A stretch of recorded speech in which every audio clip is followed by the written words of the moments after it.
तो dear friend good evening, dear team good evening.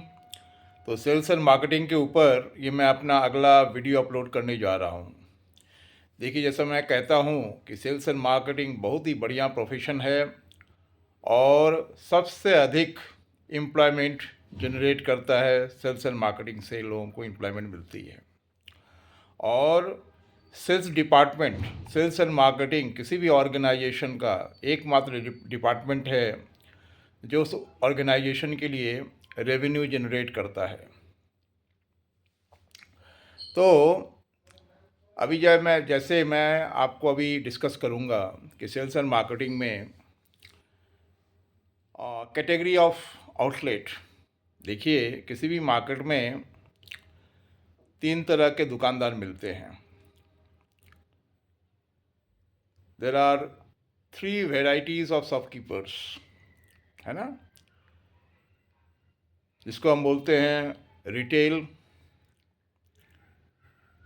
जिसको हिंदी में बोलते हैं खुदरा दुकानदार। इंग्लिश में होता है रिटेल, सेमी होलसेल, होलसेल, या वैसे कहिए तो wholesale, semi wholesale, retail. Hindi में हो गया थोक विक्रेता, थोक और खुदरा विक्रेता और खुदरा विक्रेता। तो देखिए, अभी सेल्स एंड मार्केटिंग में कुछ लोग हमसे पूछते हैं कि हमारे लिए कौन इम्पोर्टेंट है, कौन दुकानदार इम्पोर्टेंट है। हमारे लिए सभी दुकानदार इम्पोर्टेंट है। हमारे लिए होलसेलर भी जितना इम्पोर्टेंट है, सेमी होलसेलर भी उतना इम्पोर्टेंट है और रिटेलर भी उतना इम्पोर्टेंट है। सबका अपना अपना रोल है सेल्स एंड मार्केटिंग में। सो अपना अपना अलग अलग रोल अदा करते हैं। तो देखिए, होलसेल क्या हुआ, पहले रिटेल से डिस्कस करते हैं। तो रिटेल मतलब खुदरा विक्रेता, वो डायरेक्ट कस्टमर से डील करते हैं। खुदरा विक्रेता जो है, रिटेलर जो है, वो एंड कस्टमर से डील करता है। तो उसको कस्टमर की क्या नीड है, कस्टमर को क्या चाहिए, कस्टमर क्या मांगता है, उसका सबसे अधिक नॉलेज होता है, क्योंकि वो एंड कस्टमर से डील करता है। कस्टमर को क्या चाहिए, किस तरह का प्रोडक्ट चाहिए, उनका चाहिदा कैसा है, उनका नीड क्या है, उनका वांट क्या है, वो उनको रिटेलर को सबसे अधिक पता होता है। और रिटेलर ही है जो किसी भी ब्रांड को मार्केट में स्थापित करने में, इस्टेब्लिश करने में सबसे इम्पोर्टेंट रोल अदा करता है। It's a retailer who plays a very important role in the establishment of any brand in the market. तो किसी भी ब्रांड को स्थापित करने में रिटेलर महत्वपूर्ण भूमिका अदा करता है। वो पुश सेल करता है, वो किसी भी ब्रांड को, नए ब्रांड को, कस्टमर को पुश करता है और अपना खुद का गारंटी देता है कि ये नया कंपनी का माल आया है, ये बहुत अच्छा क्वालिटी का है, ये लेके जाइए। आपको कोई भी प्रॉब्लम होगी तो आप मेरे पास लेके आइएगा, मैं उसको रिप्लेस कर दूंगा, नहीं तो आपका पैसा वापस कर दूंगा। वो अपना सीना ठोक के कस्टमर को भरोसा दिलाता है और किसी भी नए ब्रांड को मार्केट में इस्टेब्लिश करता है। मैं आपको एक रहस्य की बात बता रहा हूँ। ये जो आशीर्वाद आटा है आईटीसी का, ये जब आया था तो उसको होलसेल में रिस्पांस नहीं मिला था। किसी भी होलसेलर ने उसको रखने, सारे होलसेलर ने इसे रखने से मना कर दिया था। इन्होंने अपनी स्ट्रेटजी चेंज की और आशीर्वाद आटा को रिटेल में पूरा फैलाया और अभी तक वो किसी होलसेल को नहीं देते हैं, बड़े होलसेलर को। तो आज जो आशीर्वाद आटा इतना फैला है, आटा बोले तो आशीर्वाद आटा, ये रिटेलर की कमाल है। रिटेलर का ही कमाल है कि इन्होंने कस्टमर को पुश किया, ठेल के दिया। पुश मतलब ठेल के दिया, ये लेके जाइए। खुद का गारंटी दिया कि अगर आपका कोई प्रॉब्लम होता है तो मैं देख लूँगा, आप लेके वापस लेके आइएगा, कटा फटा पैकेट लेके आइएगा, मैं आपको रिप्लेस कर दूंगा, उसके बदले में दूसरा दे दूंगा, नहीं तो पैसा वापस कर दूंगा। तो किसी भी ब्रांड को इस्टेब्लिश करने में खुदरा दुकानदार, रिटेल शॉप का बहुत अहम भूमिका होती है। इसके बाद आता है सेमी होलसेल, जो खुदरा भी बेचते हैं अपने काउंटर से और छोटे मोटे व्यापारी को भी माल देते हैं। उसको हम लोग बोलते हैं सेमी होलसेलर, जो अपने काउंटर से कस्टमर को भी देते हैं और जो आजू बाजू के अगल बगल के जो छोटे मोटे दुकानदार हैं वो भी उनसे लेके जाते हैं। तो दुकानदार को दुकानदार वाला रेट लगाते हैं और कस्टमर को कस्टमर का रेट लगाते हैं। इसके बाद आता है होलसेलर, जिसको बोलते हैं थोक, हिंदी में थोक विक्रेता। थोक विक्रेता क्या है, होलसेलर क्या है? ये बहुत कम मार्जिन में काम करते हैं। ये बहुत कम मार्जिन में अगल बगल के गांव के दुकानदार को माल देते हैं, बहुत कम मुनाफा में काम करते हैं और ये सिर्फ दुकानदार को ही, छोटे दुकानदार हो, मझले दुकानदार हो, उनको ही माल देते हैं। ये अपने काउंटर से खुदरा में माल नहीं बेचते हैं। ये इनकी एक पॉलिसी होती है। इनसे आपको लेना होगा तो थोक में ही लेना होगा और उस हिसाब से आपको थोक का ही रेट लगेगा। तो ये लोग बहुत कम मार्जिन में, बहुत कम प्रॉफिट मार्जिन में काम करते हैं और ब्रांड को फैलाते हैं।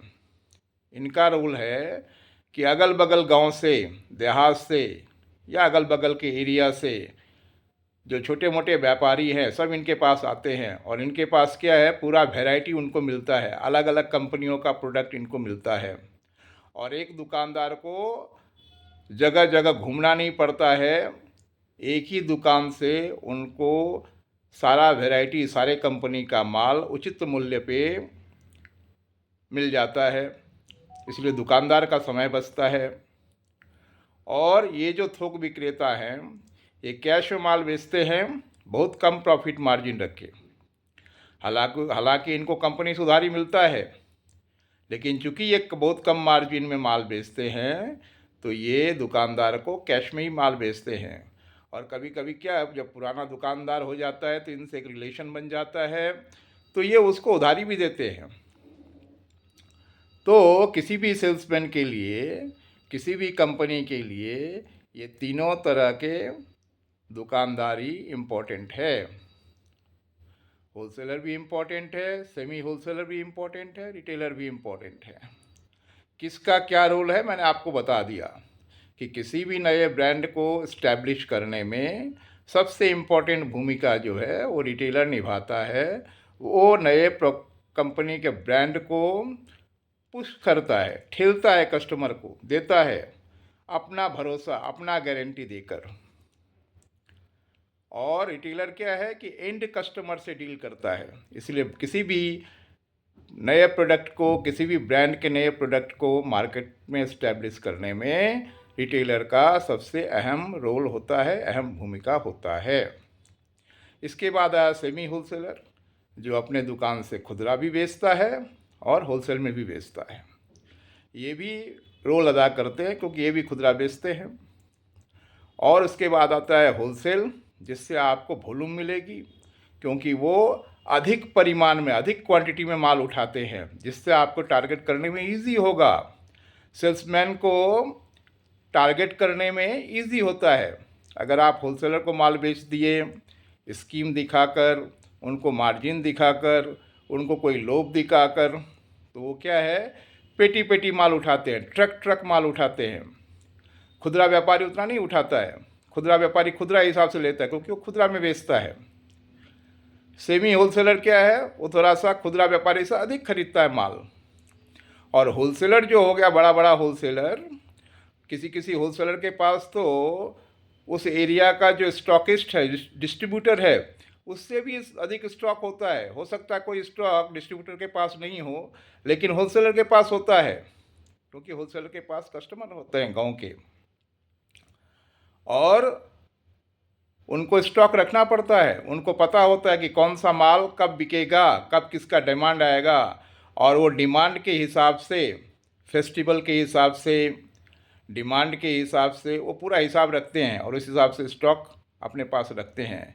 कि दुर्गा पूजा में आटा अधिक बिकेगा, मसाला अधिक बिकेगा, शादी के सीज़न में मसाला अधिक बिकेगा, आटा चावल दाल अधिक बिकेगा, तेल अधिक बिकेगा, दिवाली में तेल और घी अधिक बिकेगा। तो उस हिसाब से होलसेलर जो है वो स्टॉक करके रखते हैं और एक तरह से वो रिस्क लेते हैं। जैसे तेल है, घी है, दिवाली में अधिक उठा लेते हैं वो, कभी कभी उनका निकल जाता है, नहीं तो कभी फंस जाता है और उनको बाद में बेचना पड़ता है। तो होलसेलर जो है वो बहुत कम मार्जिन में काम करते हैं, क्योंकि उनका फोकस होता है वॉल्यूम पर। वो वॉल्यूम में खरीदते हैं और वॉल्यूम में बेचते हैं। वो ट्रक ट्रक खरीदते हैं और ट्रक ट्रक बेचते हैं, बहुत कम मार्जिन में।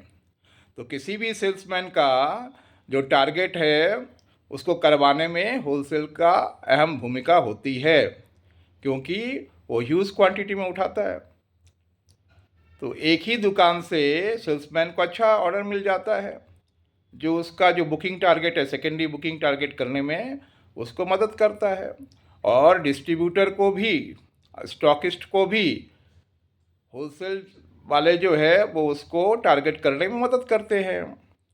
और डिस्ट्रीब्यूटर भी होलसेल के भरोसे माल उठाता है, होलसेलर से बात करके या उस पूर्वानुमान लगा के कि अभी शादी के सीज़न में क्या बिकेगा, कौन सा दुकान हमारा कितना ले सकता है। जैसे राम स्टोर होगा, श्याम स्टोर होगा, जदू स्टोर हो, मधु स्टोर हो, तो डिस्ट्रीब्यूटर को पता होता है कि राम स्टोर हमारा एवरेज कितना का माल बेचता है और अभी शादी का सीज़न आने वाला है तो हम इसको कितना का और माल दे सकते हैं, ठेल सकते हैं।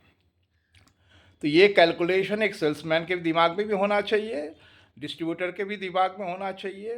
क्योंकि देखिए, प्लानिंग एंड प्रिपरेशन मैं बार बार बोलता हूँ, सेल्स में बहुत इम्पोर्टेंट होता है प्लानिंग एंड प्रिपरेशन। और प्लानिंग एंड प्रिपरेशन सिर्फ सेल्समैन के लिए नहीं, सबके लिए इम्पोर्टेंट है। मैनेजमेंट के भी 4 फंक्शन हैं: planning, organisation, direction and control. तो देखिए यहाँ भी प्लानिंग आया, तो प्लानिंग बहुत इम्पोर्टेंट है बॉस। किसी भी काम में प्लानिंग की ज़रूरत पड़ती है। पहले तो आप सोचेंगे, उसके हिसाब से एक्शन डिसाइड करेंगे। पहले विज़न फिर मिशन, है ना। सेल्स एंड मार्केटिंग में ये प्लानिंग एंड प्रिपरेशन बहुत इम्पोर्टेंट है। आपको प्लानिंग करना है, प्रिपरेशन करना है। हर दुकानदार को प्लानिंग करना चाहिए, प्रिपरेशन करना चाहिए। और हर दुकानदार प्लानिंग प्रिपरेशन करता है, चाहे वो रिटेलर हो, चाहे सेमी होलसेलर हो, चाहे होलसेलर हो। डिस्ट्रीब्यूटर भी प्लानिंग प्रिपरेशन करता है, तभी वो आगे बढ़ता है। तो प्लानिंग और प्रिपरेशन सबके लिए इम्पोर्टेंट है, चाहे वो सेल्समैन हो, चाहे वो मैनेजर हो, चाहे वो डैमेजर हो, चाहे वो डिस्ट्रीब्यूटर हो। सबके लिए प्लानिंग बहुत इम्पोर्टेंट है और उसी के हिसाब से आपको प्रिपरेशन करना है। इसके अलावा ये तो हो गया, मैंने आपको बताया कि कितने तरह के दुकानदार होते हैं रूल के हिसाब से, रिटेलर, सेमी होलसेलर और होलसेलर। इसके बाद दुकानदार का भी कैटेगरी होता है: ए क्लास, बी क्लास, सी क्लास, डी क्लास, ई क्लास, ए प्लस क्लास, जिसको किसी किसी कंपनी के भाषा में, मार्केटिंग के भाषा में स्टार आउटलेट, मॉडल आउटलेट, की आउटलेट बोलते हैं। वो हो गया ए प्लस, मतलब वो आपका सबसे अधिक माल बेचता है, जो और सारा वेराइटीज़ बेचता है, जो अकेला ही आपके मार्केट एरिया का 60-70% माल बेचता है। वो हो गया आपका की outlet, star outlet, model outlet, है ना। जैसे पानी तो पानी है, चाहे उसको वाटर बोल दीजिए, जल बोल दीजिए, पानी बोल दीजिए, वारी बोल दीजिए, तोय बोल दीजिए, है ना। अलग अलग स्टेट में अलग अलग बोलते हैं उसको, लेकिन है तो पानी ही। वैसे ही ये जो ए प्लस दुकानदार है, ये आपके सबसे इम्पोर्टेंट दुकानदार है माल बेचने के हिसाब से। वो उस एरिया में सबसे अधिक आपका माल बेचते हैं। तो हो गया ए प्लस काउंटर, फिर आता है ए क्लास काउंटर, फिर आता है बी प्लस काउंटर, फिर आता है B B B counter, B class counter, C plus counter, C counter, C class counter, ऐसे ABCDE क्लास काउंटर होते हैं। तो आपको पता होना चाहिए कि कौन सा मार्केट में कौन सा दुकानदार आपके ए प्लस कैटेगरी का है, क्लास का है, ना ए क्लास का है, ना बी प्लस क्लास का है, ना बी क्लास का है ना सी प्लस है, ना सी है। तो आपको पता होना चाहिए, क्योंकि जब आप अपने टारगेट का प्लानिंग करते हैं, जैसे मैंने आपको एक वीडियो अपलोड किया था, target is very important in sales and marketing. तो सेल्स एंड मार्केटिंग में टारगेट बहुत इंपॉर्टेंट होता है। वो टारगेट आप कैसे अचीव करेंगे, वो आपको पता होना चाहिए कि कौन सा दुकानदार आपको आप कितना माल बेचेंगे, कौन सा दुकानदार आपका कितना माल बेचेगा कि आपका टारगेट हो जाएगा और आपको इंसेंटिव मिलेगी। क्योंकि इंसेंटिव बहुत इंपॉर्टेंट है। इंसेंटिव मतलब बोनस, मतलब क्या होगा, पुरस्कार। और हर आदमी पुरस्कार लेना चाहता है, इंसेंटिव लेना चाहता है। तो सेल्स एंड मार्केटिंग में दुकान बहुत इंपॉर्टेंट रोल होता है। एक सेल्समैन का और दुकानदार का जो रिलेशन है वो राधा कृष्ण का रिलेशन है भाई, एक दूसरे से अलग नहीं रह सकते हैं। Both are complementary and supplementary to each other, interdependent on each other, एक दूसरे पे डिपेंडेंट हैं।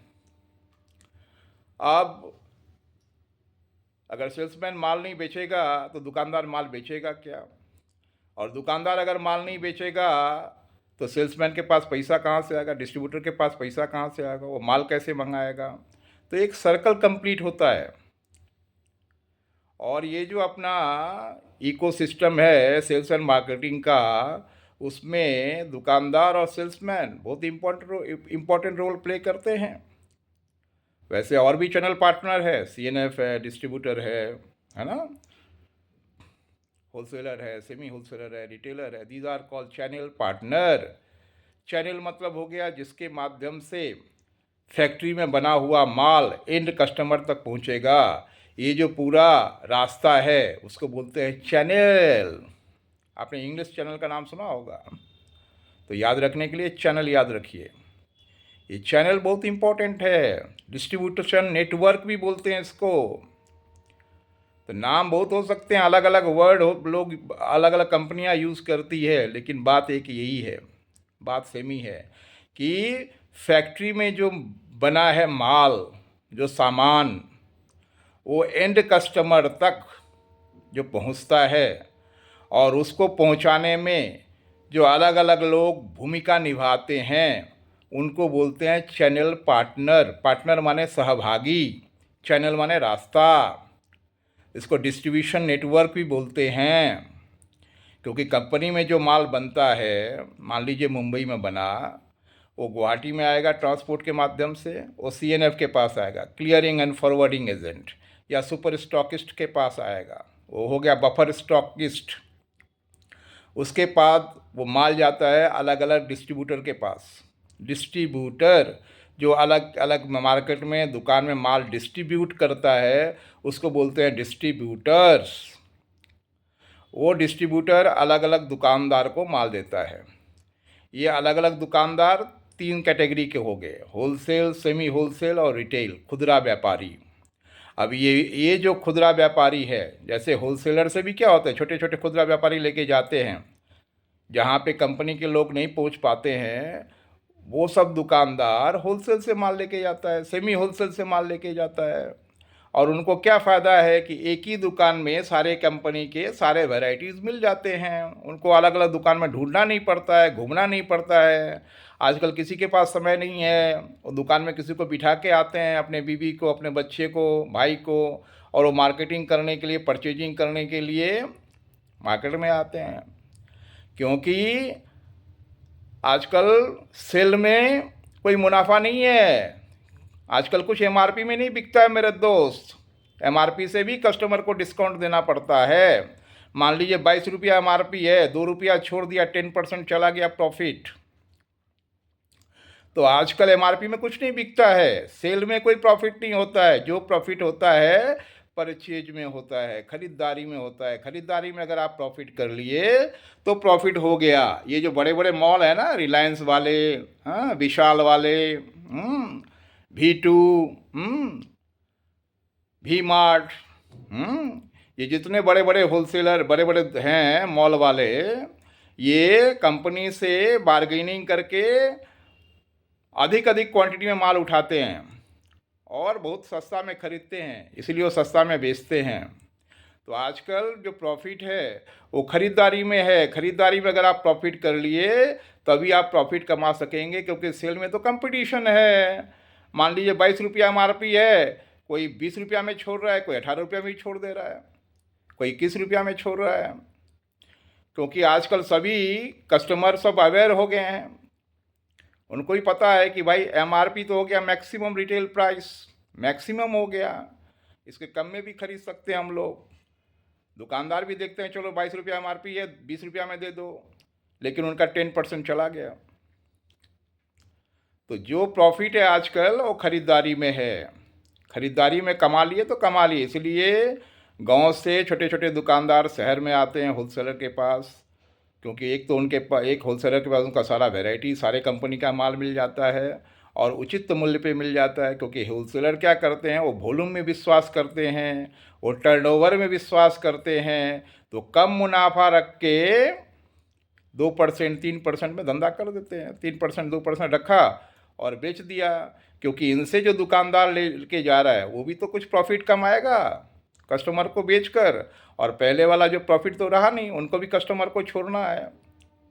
तो आजकल क्या हुआ हो गया है, मार्जिन बहुत पतला हो गया है, क्योंकि ये जो जब से अपना ये मॉल आ गया डिपार्टमेंट स्टोर, ये लोग क्या करते हैं, वॉल्यूम में खरीदते हैं, कंपनी से दर मुलाई करते हैं, नेगोशिएशन करते हैं, बार्गेनिंग करते हैं, बार्गेनिंग करके कम रेट में माल ले लेते हैं और सस्ता में बेचते हैं। आपने देखा होगा ना, 2 में 1 फ्री, 1 पर 1 फ्री, 4 पे 2 फ्री, क्योंकि वो सस्ता खरीदे हैं और कस्टमर को भी सस्ता में बेचते हैं।